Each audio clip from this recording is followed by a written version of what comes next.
As a rooted deeply and forward-looking community, we hope that you will be blessed by this message. For more information, visit rechurchza.com. Now listen, most places that I go to, this is what I do. Normally when I go to a place, I'll say, how many saints do we have here? How many sinners do we have here? See, that's normally what happens. And now what I've realized, don't go there, because people confuse righteousness with maturity. And people don't want to say they're saints because they still struggle with certain things, and they think a saint is somebody that's perfect. And that's exactly, it's not what the Bible says. The Bible calls the Corinthian saints, and then Paul has to discipline them on a whole lot of stuff that they were doing wrong. So I've figured out another way to get to the same place. So how many of you believe in Jesus? So you do, yeah, you're in. Good. Yeah, how many of you just don't want to put up your hand? You know, that's other. Now, if you believe in Jesus, this is what Jesus said. He said, if you believe in me, streams of living water will flow from your innermost being. He didn't say, if you feel like you're spiritual, streams of living water will flow from your innermost being. If you feel, if you think, it doesn't say that. It says, if you believe in Jesus, streams of living water will flow from your innermost being. And if you want to see what that picture looks like, you can go to Ezekiel. And it talks about the river of God, and you can go to Revelation. But the point is, wherever you are, streams of living water are flowing out of you. And you have the choice to release it or not. Really. Now, how many Gen Zs do we have here? No, you.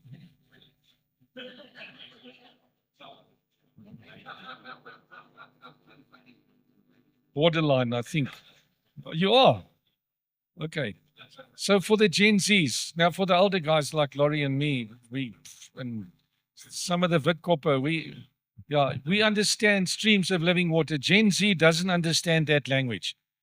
If you say to them, you are a Wi-Fi zone, they get it. So you are a Wi-Fi zone. Anybody who comes into your space gets an automatic upgrade in their thinking. Come on. If we are salt and light, what does light do? It influences. Your very presence influences because you have Christ living on the inside of you. Okay. So on Saturday, I was at a Presbyterian church in Kempton Park, and they were doing something with the police.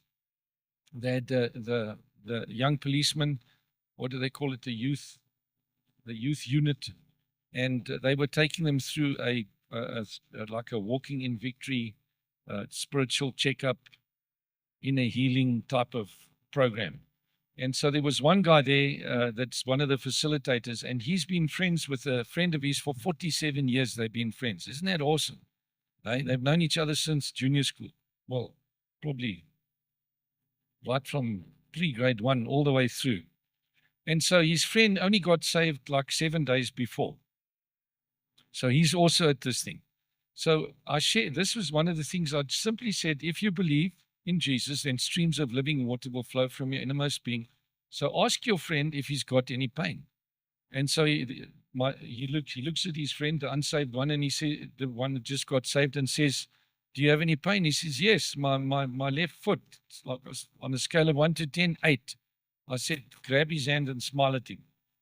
Now, listen, you know what's precious about people who are not churched? Do you know what's precious about them? They don't pretend. Of course, they don't know what the protocols are. They don't know how you're supposed to behave or not behave. They don't know. So when he took his hand and God touched him and the pain went from 8 to 4, he went, whoa! Like, now you're not supposed to do that in church, are you? So it's like supposed to be ordentlich, you know? Yeah, so then I said, grab his hand again. Boom, totally healed. Totally healed. Isn't that awesome? Isn't that awesome? Okay, so when we finished, we're going to have communion. So I want to put another spin on it for you. See? So when we take communion at the end, when you're in your groups and Christy's going to facilitate that, then I want you to take your communion and then I want you to ask your friend. Now, you can ask them a number of questions. The one question would be, do you have any physical pain? No. How about emotional pain? No. How is your stress level? No. How is your peace level? How's your joy level? Fill in the blank. Fill in the blank. And then give them the bread and smile. Do you think you can do that? Okay. You're looking forward to that. Good. So you guys have been busy with the Beatitudes. Is that right? The beautiful attitudes. Yes. So there's a whole bunch of them. I think you've done poor in spirit. Blessed are those who mourn, the merciful, the pure in heart, those that hunger and thirst for righteousness, the meek. Is that right? How many of you are like, huh? Now, listen, if you missed it, get all the previous ones. But so basically, when I look at that, just before peacemakers, all the ones before sort of speak about an inward thing that's happening to you. In fact, it could be a picture of the Lord Jesus. If you take each one of them, poor in spirit, what does that mean? It means you're living in total dependence upon God. And that's how Jesus lived. He said the Son can do nothing by himself. He only does that which he sees the Father doing. Those who mourn. Normally, when we think about mourning, we think about shame, the oak that lost somebody. So that only applies when you've lost somebody, then you've comforted. Now, we use that as a promise, and it's true, we can, but it's not about that. Nehemiah in the Old Testament is an example of somebody that mourned when he heard what was happening in Jerusalem. He's concerned about the brokenness around him. See? But he's concerned with compassion. That's those who mourn. Then the meek. The meek are people that are powerful, got lots of authority, but they don't use it to dominate people. They use it to serve. Jesus took a towel. He served. He didn't crush people. He washed feet. And then those that hunger and thirst for righteousness. Jesus said, my food is to do the will of him who sent me. And so he confronted hypocrisy. He defended the oppressed. He restored sinners. That's what he did. And then the merciful. The merciful are people that bring compassion, not revenge. Got it. And then the pure in heart. To be pure in heart is not to have a divided heart. That's why the Bible says, Hear, O Israel, the Lord our God is one. You shall love the Lord your God with all your heart, mind, soul, and strength. In other words, you're single-minded, single-heart. Your heart is not divided. It solely belongs to him. And that's why I like the gospel. The gospel is, I'm going to take out that heart of stone. I'm going to put in a heart of flesh. I'm going to write my laws on your heart and on your mind. And I'm going to put my spirit in you, and I'm going to move you to obey. Then I'm going to put my spirit on you. Man, what a deal. Isn't that good news? Okay. Yeah. I know you're listening. There's alignment. And then it says, then we become peacemakers. What does it mean to be a peacemaker? It means to represent God. That's what it means. Represent your Father. Demonstrate your Father's heart to those around you. Lately, that's what I'm praying. I'm saying, Lord, would you please help me? Let me represent you well today. In every conversation, in everything, my thoughts, everything that I do, just let me represent you well today. The other thing that about peacemaking is it's a team sport. Turn to your friend and say, peacemaking is a team sport. It's a team sport. We have a shared responsibility as a faith community. It's not just about conflict resolution, because normally when we talk about peacemaking, we're thinking about conflict, relational conflict. That's the first thing that comes into our mind. But it's more than that. And it's a shared responsibility. I was in a church service last Sunday at the base, and so there were some people that fell asleep while the guy was preaching. In fact, some people fell asleep during the worship. And it was pumping. Really? Yeah. And so afterwards, the Oaks they were saying, listen, man, we need to find a way, to stop people from falling asleep in the worship and the service. So I told them what I saw in Nigeria. In Nigeria, I attended a church, and the ushers They'd have a huge church, I mean, 2,000, 3,000 people, but they'd have ushers like every now, and then the ushers wouldn't face the preacher, they would face the congregation. And they all had sticks. And so, as your kop so knik, then they tap you on the shoulder.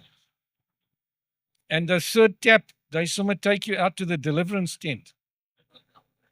So that's a strategy.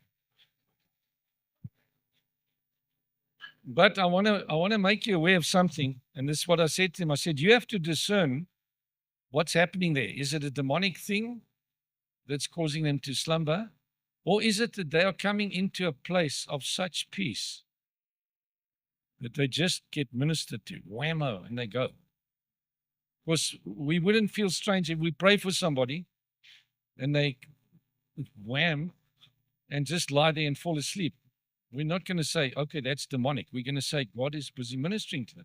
So if Oak falls asleep in the service, well, it could be many things. Maybe you watch TV too late or what. It's possible. But what I'm saying is, peacemaking is a community thing. So when we get together and we worship God, there's an increase in the awareness of God's presence. It's almost like the little streams flow together and it just becomes a torrent. Amen. This is a place of peace. This is a safe place. You can clutch. So if you fall asleep, I'm just going to say, Lord, bless them more. Gooi. And then if you get home at 6 tonight when you wake up, it's fine.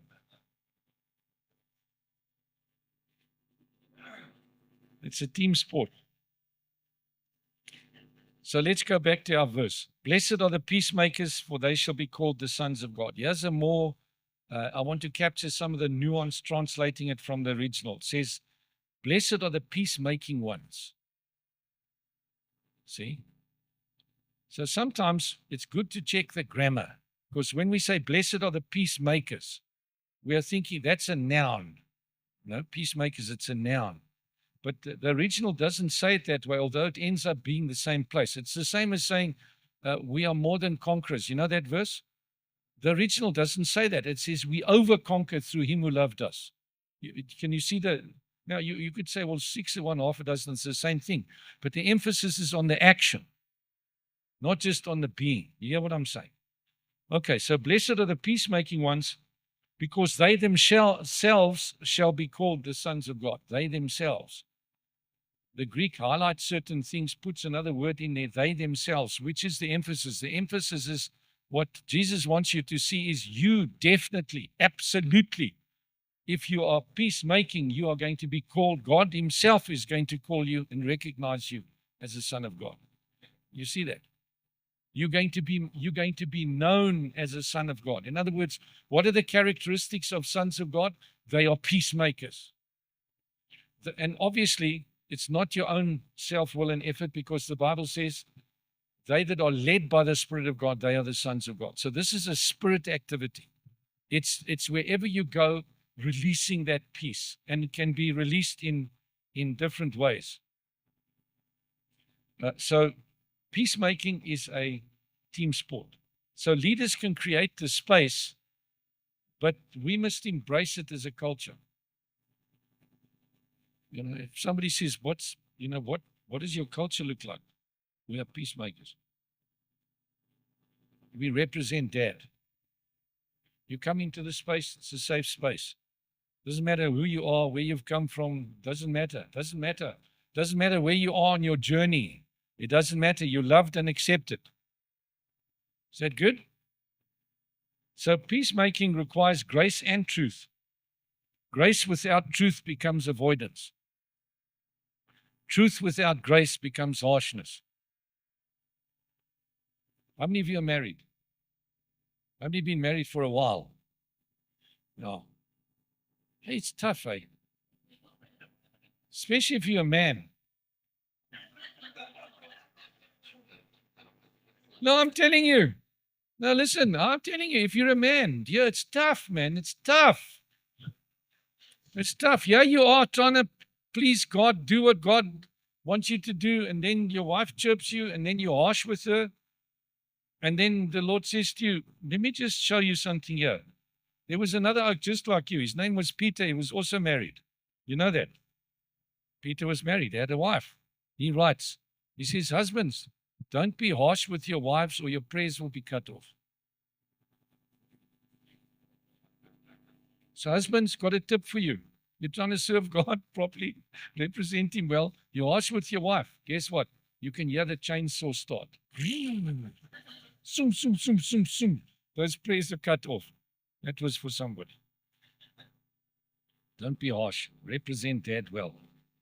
A peacemaking community must seek truth without destroying people and show grace without pretending sin, pain, or injustice doesn't matter. See, there's always tension. The law came by Moses, grace and truth came by Jesus Christ. See that? So peacemaking includes both. It includes this, I call it a pastoral awareness, because people come with wounds, fears, histories, and triggers. How many of you are sometimes triggered by something? Who's had an experience where somebody either says something to you or something happens to you, and I don't know, you guys, please help me. How do you translate this word from Afrikaans into English? The Afrikaans word is 'n moermeter. How do you, I don't know how to translate that. How do you translate that into English? I couldn't find I couldn't find a word. Listen, I grew up in the Bokkestrom, I know. A what? Or what about an agrometer? Yeah, that sounds much better than, but I mean, the other one really communicates. You know what I'm saying? So, because somebody says something and you go from 0 to boom, like that. More Jesus. Get it. Boom. I love it. See. Your agrometer goes through the roof, and then you say stupid stuff, do stupid things. So the other day that happened to me. And then I went and I thought, and then when you sit quietly, you realize, listen, what that person said or did, actually, rationally, it does not require that kind of response. It's over the top response for something that doesn't really require that. But can you identify? That's why you put up your hand. I'm still a sinner, because you got those triggers, you see. But now listen, God is faithful. If you'll ask Him, where does that come from? He will show you like that. And then if you need to forgive or allow Him to minister healing to you, He will. He will. And so this trigger came from my army days. 1974. Where are we now? You see? So, now listen. If somebody else is triggered and you're on the receiving end of that, have some grace. Don't let that push your agrometer through the roof. You know what I'm saying? And if you see somebody react like that, don't disqualify them. Help them. Amen? So, peacemaking requires, when people are triggered or when that happens, is sometimes love requires comfort, sometimes it requires correction, sometimes it's patience, sometimes it's protection, sometimes it's truth, sometimes it's accountability. It's all about shepherding one another. Did you know that you have a shepherding responsibility? No, but I'm not the pastor. No, listen, hey, the fivefold ministry, you know what the job of the fivefold ministry is? Do you know? Is to equip the saints to do what? The work of the ministry. Yeah, so if a prophet is here, what's his job? No, that's part of his job. If he does prophesy, it's simply to model it for you so that you can do it. And when he leaves, if everybody is not more prophetic when he leaves, he actually hasn't done his job, or she hasn't done her job. What's the job of an evangelist? We normally think, get people saved. No. He's supposed to equip you so that you can get people saved. Ne? What's the job of the apostle? Is to get you to be more apostolic, which means send, impact, infiltrate, bring the kingdom wherever you are. So what's the job of the pastor? To equip you to be more pastoral, to care for one another better. Yeah. Not faster, pastor, I have a disaster. Who are you going to call? The pastor. see. Amen. Hey, it's easy to shepherd one another. If you don't know what to say, grab a hand and smile. Yeah. If you want to pray for people and you don't know how to pray, I'll give you a prayer for what we're about to receive. Fill in the blank. Sometimes I don't even fill in the blank. I just say for what we're about to receive. That's how people got filled with the Spirit, healed. As I started my journey with the Lord, it's the only prayer I knew. And He did stuff. Then I realized it's not about my vocabulary. It's not about the technicalities. It's about the heart. And you qualify because you believe in Jesus. And so as you're sitting there, streams of living water are constantly flowing out of you. There's good news, man. Peacemaking celebrates and builds others. A divided community becomes suspicious, competitive, and critical. A peacemaking community celebrates the grace of God in others, their gifts, growth, service, obedience, and good works. So, can you look at somebody and see what God's doing in their life? Or is the default setting to see what's wrong? What's the default setting? You spot the wrong things. Instead of saying, God, what are you doing in this person's life that I can bless? Yes, but have you seen that ook?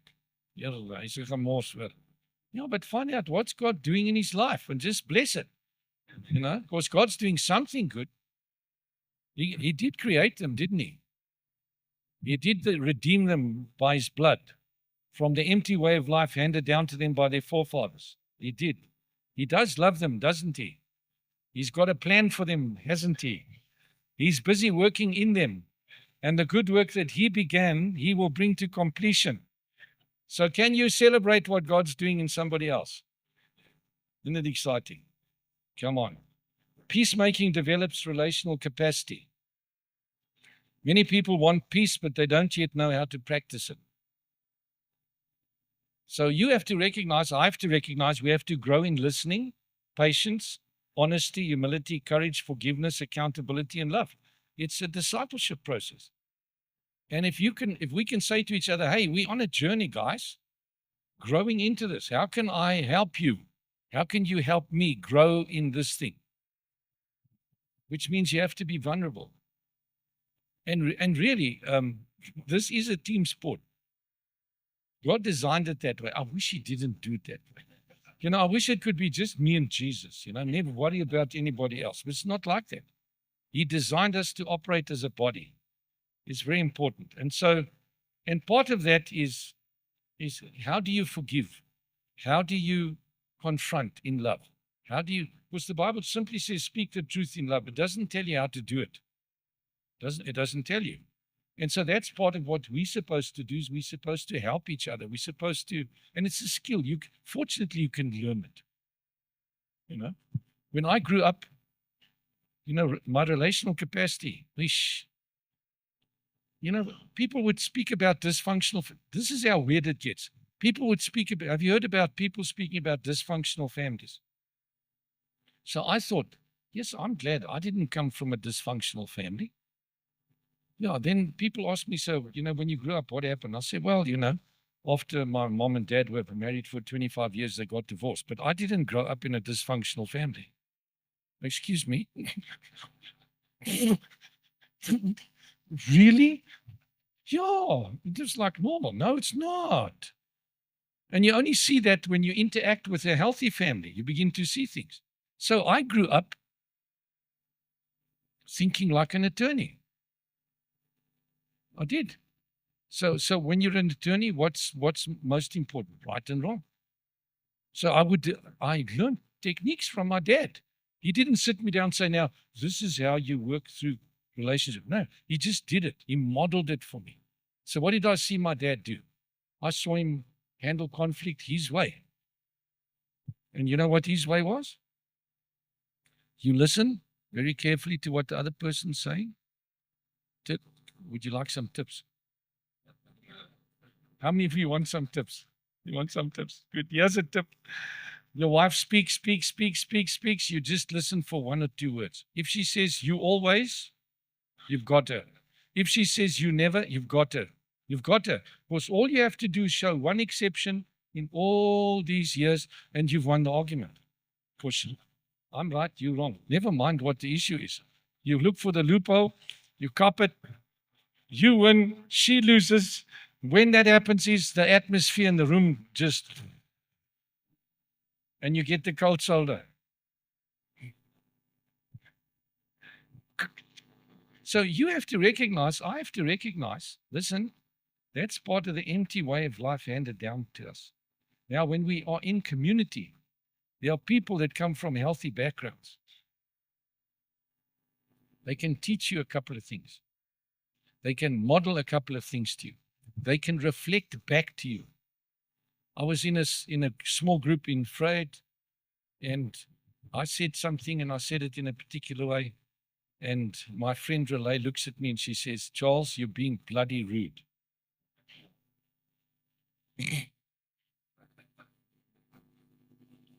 And I went, you're right. You're right. Thank you. Or she could have left it. What do you think was better?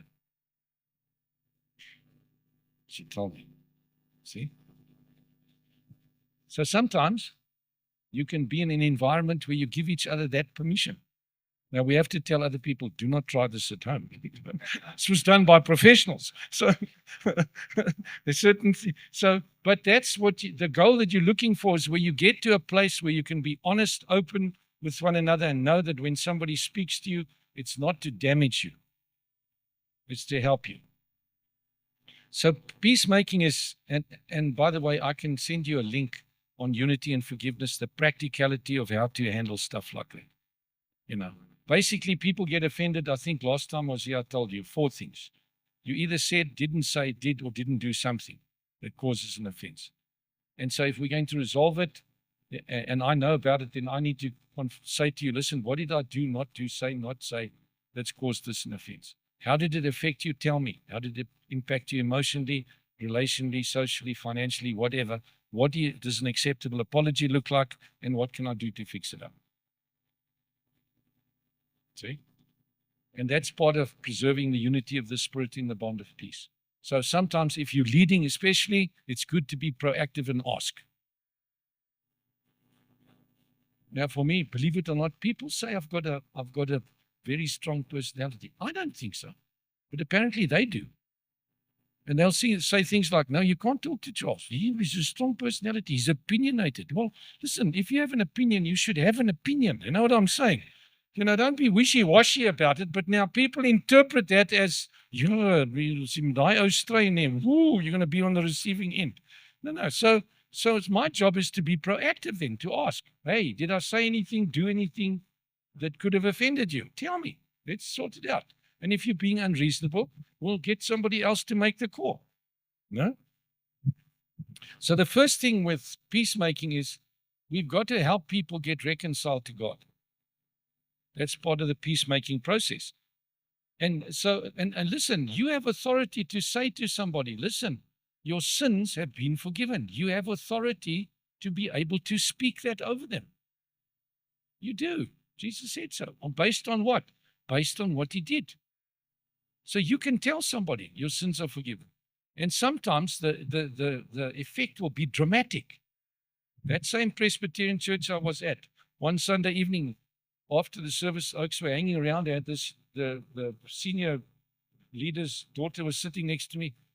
I said, have a look out over the crowd there. She saw this young lady. She says, I think God wants to do something there with that young lady. I said, well, why don't you go over and whisper in her ear, tell her sins have been forgiven. When she did, it looked like the girl got shot. She just dropped on the floor, weeping because she'd been carrying shame and guilt for I don't know how long. And then that truth of that, boom, sorted that thing out. So you have the right to tell somebody else your sins have been forgiven. You say, Charles, I'm still struggling with this. I've still got triggers. Listen, you didn't die for that person. He did. Your job is to tell them. And then while you tell them, someone receive it for yourself. That shame, that guilt, that regret that you're dealing with gets dealt with by the same blood. So when we take communion later on, when you've passed that thing, that element, here's Jesus. Come on. Okay. Justice and ethical behavior. We are supposed to be involved. We can't put our head in the sand. Some of my friends are waiting for Jesus to come and fetch us. Yeah.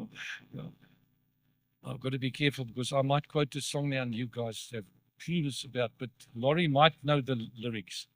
It's a rock band that says, we got to get out of this place. It's driving me out of my mind. I don't know if you know that song, but most of my Christian friends are singing that song.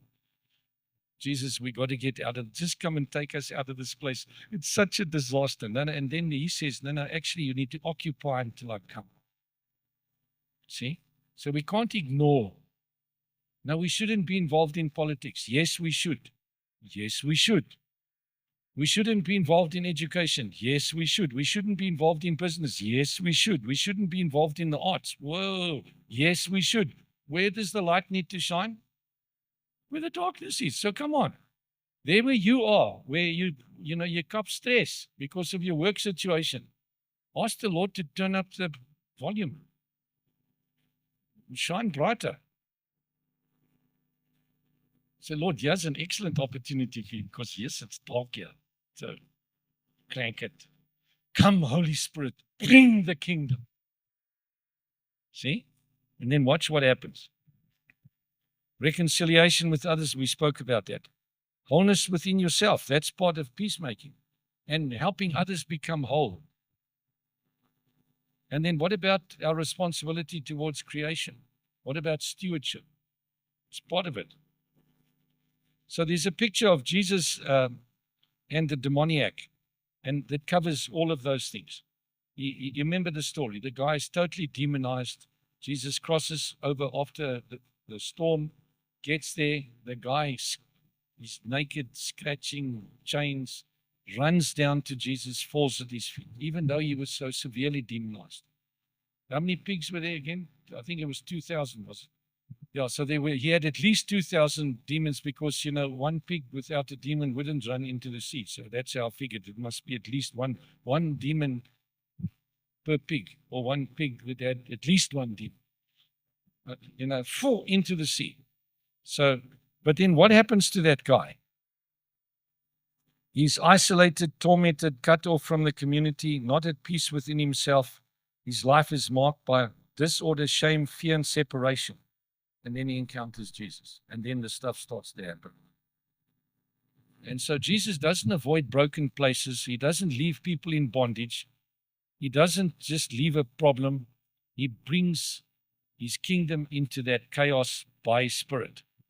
So that's what we're called to do, guys. Amen.